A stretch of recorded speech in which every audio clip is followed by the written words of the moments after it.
So hello everyone, welcome back আপনাদের সবাইকে আজকের আরো একটি নতুন ভিডিওতে। বেসিক্যালি আমরা দেখছি যে বিগত কয়েকদিন থেকে মোটামুটি 4 দিন থেকে মার্কেট যেভাবে পড়তে শুরু করেছে বা ক্র্যাশ হতে শুরু করেছে, এই ক্র্যাশটা আর কতদিন চলতে পারে এবং এই যে ফল হচ্ছে মার্কেট তার পিছনে কি কারণ রয়েছে। আজকে মোটামুটি আমরা 6টা কারণ নিয়ে কথা বলবো। ওকে, কি কারণে মার্কেট পড়ছে, সেই সঙ্গে আমরা গ্লেনমার্ক ফার্মাকে নিয়ে একটু কথা বলবো। আর মার্কেটের নেক্সট সাপোর্ট জোন কোন লেভেলে হতে পারে, কোন লেভেল পর্যন্ত মার্কেট আসতে পারে, এই পুরো বিষয়টা কিন্তু আজকে আমরা ডিসকাশন করবো। বাট তার আগে আপনি যদি চ্যানেলে নতুন হয়ে থাকেন তো প্লিজ সাবস্ক্রাইব করুন আমাদের এই চ্যানেল মেরাডিনা ইনভেস্টোপিডিয়া। কারণ আমাদের চ্যানেলের স্টক মার্কেট এখন বাংলাতে। ওকে, বর্তমানে চ্যানেলে সাবস্ক্রাইবের সংখ্যা কম আছে। আপনি যদি সাবস্ক্রাইব করেন, সাপোর্ট করেন, তবে এই চ্যানেলটা আগে যেতে পারবে এবং আমি আপনাকে সুন্দর থেকে সুন্দর কন্টেন্ট আপনাকে পরবর্তীতে ডেলিভার করতে পারবো, এই আশা করবো। ওকে, সো ফার্স্ট অফ অল দেখি আমরা মার্কেটের যে ক্লোজিং এবং মার্কেটের যে ওপেন। আপনি যদি সেন্সেক্স, প্রথম আমরা সেন্সেক্স নিয়ে একটু দেখি কথা বলি। ফার্স্ট অফ অল আমরা গ্লেনমার্ক লাইভ সেন্সেক্স দেখুন। প্রথমত সেন্সেক্স পৌঁছেছিল মোটামুটি আপনার কত এখানে দেখাচ্ছে 67,927 লেভেল, 67,927 লেভেল। তারপর সেটা 4 দিনের ট্রেডিং সেশনে কিন্তু পড়েছে মোটামুটি 1900 পয়েন্টের কাছাকাছি, 1920 পয়েন্ট। আপনি যদি ভালোভাবে দেখেন তাহলে বুঝবেন যে এই ক্যান্ডেল থেকে মোটামুটি 11টা ট্রেডিং সেশনে মার্কেটের প্রাইস কিন্তু কন্টিনিউ ওপর দিকে গিয়েছিল 64,800 থেকে 67,900, অর্থাৎ প্রায় আপনার 3,100 পয়েন্ট কিন্তু মার্কেট বুলিশ ছিল 11 দিনের ট্রেডিং সেশনে। বাট সেম ওয়েতে 4 দিন ট্রেডিং সেশনে মার্কেটের যে অবস্থা সেটা পড়েছে এবং 1900 পয়েন্ট পড়েছে 4 দিনে। এটা বিশাল বড় পতন বলতে পারি আমরা সেন্সেক্সের ক্ষেত্রে। একই চিত্র দেখা যাবে নিফটির ক্ষেত্রেও। নিফটিতে দেখুন মোটামুটি এইখান থেকে সে শুরু করেছিল 1 2 3 4 5 6 7 8 9 10 11।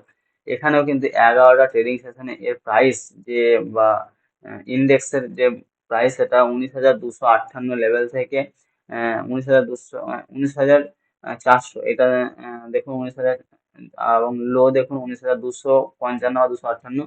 সাপোজ 19,050 মেনে নিলাম, তো 19,250 থেকে পৌঁছেছিল কোথায় 20,200। ঠিক আছে, 20,225। তো এই যে 1,000 পয়েন্টের মুভমেন্ট সে 11 দিনে করেছিল, খুব ভালো মুভমেন্ট করেছিল। বাট সে 4 দিনে কিন্তু প্রায় 500 পয়েন্টের ওপর কিন্তু নিফটি ক্র্যাশ করেছে। তো এই ক্র্যাশের পিছনে কারণগুলো অবশ্যই কথা বলবো, নেক্সট সাপোর্ট জোন কোথায় সেটা নিয়েও কথা বলবো। তো চলুন ফার্স্ট অফ অল আমরা দেখলাম যে বেশ যে বড় পতন, এই পতনের পিছনে মূল যে কারণ সেই কারণগুলো উম, এখানে আমি নিউজ থেকে যেগুলো দেখলাম এবং অ্যানালিস্টদের যে মতামত সেগুলো দেখে মোটামুটি 6টা পয়েন্ট নোট ডাউন করেছি। তো এই 6টা পয়েন্ট নিয়ে অবশ্যই কথা বলবো। দেখুন, ফার্স্ট অফ অল যে মেন কারণ সেটা হচ্ছে কি, বলছে ডলার ইন্ডেক্স। ডলার ইন্ডেক্স কিন্তু 105.59-এ পৌঁছে গিয়েছে, যার কারণ মার্কেটে কিন্তু আমরা শেয়ার মার্কেটে সেলিং দেখতে পাচ্ছি। কারণ ফরেক্স যদি ভালো মতো পারফর্ম করতে থাকে তাহলে কিন্তু আমরা শেয়ার মার্কেটে একটা বড় পতন দেখতে পাবো, এটা স্বাভাবিক ব্যাপার। কারণ এটি হচ্ছে মার্চের মধ্যে সব থেকে হাই প্রাইসে চলছে ডলার ইন্ডেক্স, যেটা 1 নম্বর কারণ আমাদের মার্কেটে এত বড় পতন হওয়ার। সেকেন্ড কারণ যেটা হচ্ছে বন্ডে উচ্চগতি দেখা যদি দেয়, বন্ডে যদি উচ্চগতি দেখা দেয় সেক্ষেত্রেও কিন্তু আমরা শেয়ার মার্কেটে পতন দেখতে পাই। তো ইউএস মার্কেটের যে বন্ড সেই বন্ডে উচ্চ গতি দেখা দিয়েছে, সে 10 বছরের রেকর্ডকে ব্রেক করেছে, 4.43%কে সে টাচ করেছে। যার কারণে কিন্তু আমরা দেখতে পেয়েছি ন্যাসডাক ইউএস এর যে ইন্ডেক্স, সেই ন্যাসডাকে কিন্তু 1.5% ফল দেখেছি আমরা, এবং আমাদের ইন্ডিয়ান মার্কেটেও কিন্তু বেশ বড় পতন দেখতে পাচ্ছি আমরা। মোটামুটি 4 দিনের ট্রেডিং সেশনে প্রায় 4%-এর কাছাকাছি, 3%-এর ওপর কিন্তু ফল করেছে। ওকে, প্রায় 3%-এর কাছাকাছি ফল করেছে 4 দিনের ট্রেডিং সেশনে। এটা গেল দ্বিতীয় কারণ। ওকে, 3 নম্বর কারণ। 3 নম্বর কারণ কি রয়েছে, ক্রুড অয়েলের প্রাইস। ক্রুড অয়েলের প্রাইস কিন্তু কন্টিনিউ বাড়ছে। ক্রুড অয়েলের প্রাইস বাড়ার জন্য আমাদের শেয়ার মার্কেটে পতন দেখতে পেয়েছি আমরা, সেটা ইন্ডিয়ান মার্কেট হোক বা ইউএস মার্কেট হোক, সব জায়গাতেই কিন্তু শেয়ার মার্কেটে কোনো পজিটিভ নিউজ পাচ্ছি না এখানে। আদার্স মার্কেট, ফরেক্স, ক্রুড অয়েল, এই সমস্ত সেক্টরে কিন্তু ভালো নিউজ পাচ্ছি, যার কারণে কিন্তু শেয়ার মার্কেটের প্রাইসটা বা শেয়ার মার্কেট কন্টিনিউ কিন্তু পড়তে শুরু করেছে। ক্রুড অয়েলের প্রাইস কত, মোটামুটি $100 ওপরে ক্রুড অয়েলের প্রাইস এখন ট্রেড করছে পার ব্যারেল। সেই জন্য কিন্তু আমরা শেয়ার মার্কেটে পতন দেখতে পেয়েছি। তো এটা গেল 3 নাম্বার পয়েন্ট। তো 4 নাম্বার পয়েন্ট যেটা হচ্ছে সেটা হচ্ছে লং বিয়ার ক্যান্ডেল। আপনি যদি এইখানে দেখেন তো সেন্সেক্স এর ক্ষেত্রে একটা লং বিয়ার ক্যান্ডেল এখানে দেখেছিলাম with the upper shadow, with the big upper shadow. তো আপার শ্যাডোটা দেখেন এই ক্যান্ডেলে অনেকটা বড় একটা আপার শ্যাডো দেখা দিয়েছে, যার কারণে কিন্তু আমরা আরো বড় সেলিং দেখেছিলাম। 1 2 3টে ক্যান্ডেলে কিন্তু বড় বড় সেলিং দেখতে পেয়েছি আমরা। ওকে, এবং তৃতীয় দিন তো প্রচন্ডই সেলিং। এইখানে এসে শুরু হয়েছে, কোনো রকম আপার সাইকে উপরের দিকে যায়নি, ডিরেক্টলি মার্কেট নিচে এসছে। ঠিক সেম জিনিস দেখা যাবে নিফটির ক্ষেত্রেও, কিন্তু এখানে দেখুন আপার সাইডে বড়, লোয়ার সাইডে ছোট, শুটিং স্টারের মতন প্যাটার্ন, যার কারণে প্রাইস অনেকটা নিচে গিয়েছে। এটা গেল 4 নাম্বার কারণ। এখনো দুটো ভাইটাল কারণ রয়েছে।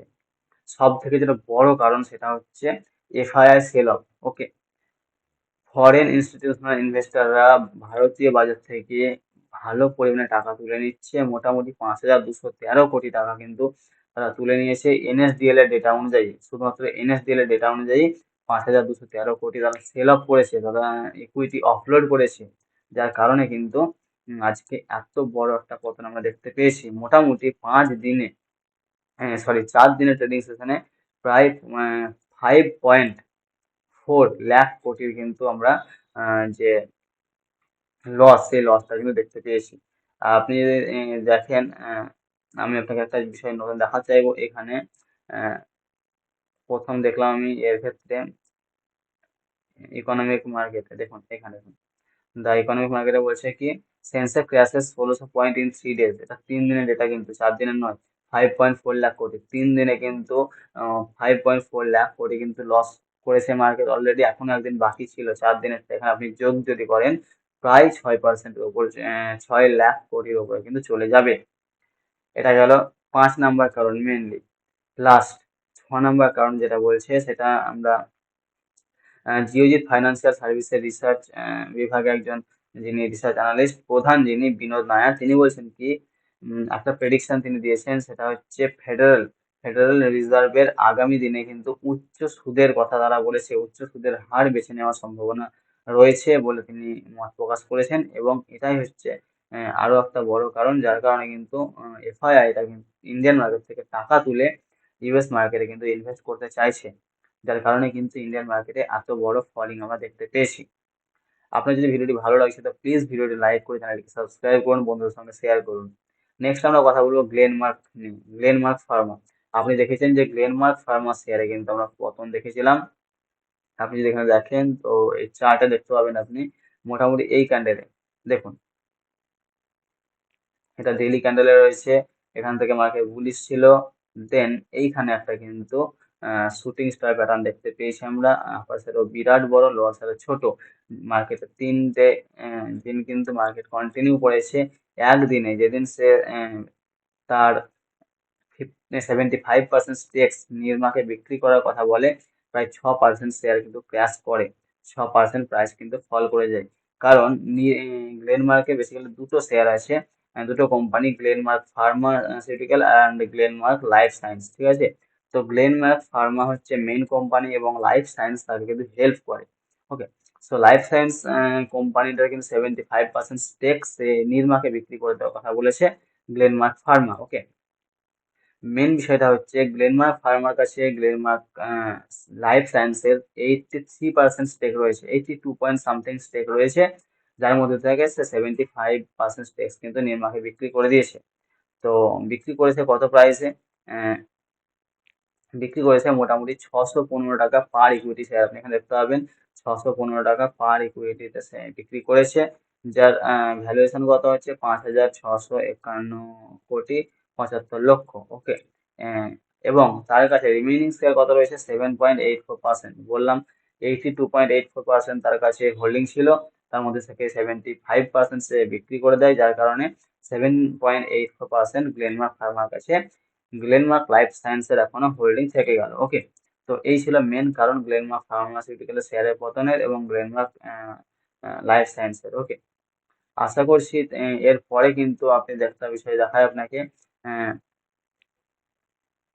এই যে হুম তাদের যে ইয়ে গ্লেনমার্ক ফার্মার শেয়ার বর্তমানে যে প্রাইসে চলছে, তারপরে কিন্তু একটা সাপোর্ট জোনের কথা বলেছে মতিলাল ওসওয়াল ফাইন্যান্সিয়াল সার্ভিস। দেখুন তারা বলেছে, তাদের নিউট্রাল ভিউ এখানে প্রকাশ করেছে, তারা টার্গেট দিয়েছে 780, গ্লেনমার্ক ফার্মাসিউটিক্যাল, তার বর্তমানে প্রাইস চলছে মোটামুটি 645, তো 780 পর্যন্ত টার্গেট দিয়েছে, বলেছে মার্কেট পজিটিভ থাকবে, এটা নিয়ে ঘাবড়ানোর কোনো বিষয় নেই, এই মতামত তারা প্রকাশ করেছে। সো আই হোপ আমি আপনাকে বোঝাতে পেরেছি যে মার্কেট কেন পড়ছে এবং মার্কেটের নেক্সট সাপোর্ট জোন, একটা পয়েন্ট বাদ থেকে গেল যে মার্কেটের নেক্সট সাপোর্ট জোন কোথায় রয়েছে। ওকে, তো নিফটির ক্ষেত্রে দেখবো নেক্সট সাপোর্ট জোন রয়েছে এই জোনে, আপনাকে আমি দেখাতে চাইবো নিফটির নেক্সট সাপোর্ট জোন হচ্ছে এই জোন, মোটামুটি 19,250 লেভেল কিন্তু নিফটির নেক্সট সাপোর্ট জোন রয়েছে। দেখুন, এটা কথা বলেছিলাম বলবো, তো নিফটির নেক্সট সাপোর্ট জোন রয়েছে 19,256, এই লেভেলটা খুব একটা ভাইটাল লেভেল রয়েছে, এই লেভেলে নিফটি সাপোর্ট পেতে পারে। আর এই লেভেলটা যদি সে ব্রেক করে দেয় তাহলে নেক্সট সাপোর্ট জোন হয়ে যাবে আপনার মোটামুটি এই জোনটা 18,652, 18,650, এই লেভেলটা কিন্তু নেক্সট সাপোর্ট জোন নিফটির ক্ষেত্রে হয়ে যাবে। সো আই হোপ আপনার ভিডিওটি ভালো লেগেছে, যদি ভালো লেগেছে তাহলে প্লিজ লাইক করুন, বন্ধুদের সঙ্গে অবশ্যই শেয়ার করুন, চ্যানেলটি এখনো সাবস্ক্রাইব না করে থাকলে প্লিজ সাবস্ক্রাইব করুন। লার্ন, এক্সপ্লোর অ্যান্ড আর্ন, কারণ আপনি যদি লার্ন করেন তবে আপনি এটাকে এক্সপ্লোর করে আর্ন করতে পারবেন। তো অবশ্যই আশা করবো ভিডিও লাইক করে বন্ধুদের সঙ্গে শেয়ার করবেন। Thank you, keep watching, keep learning and keep earning from stock market. Thank you.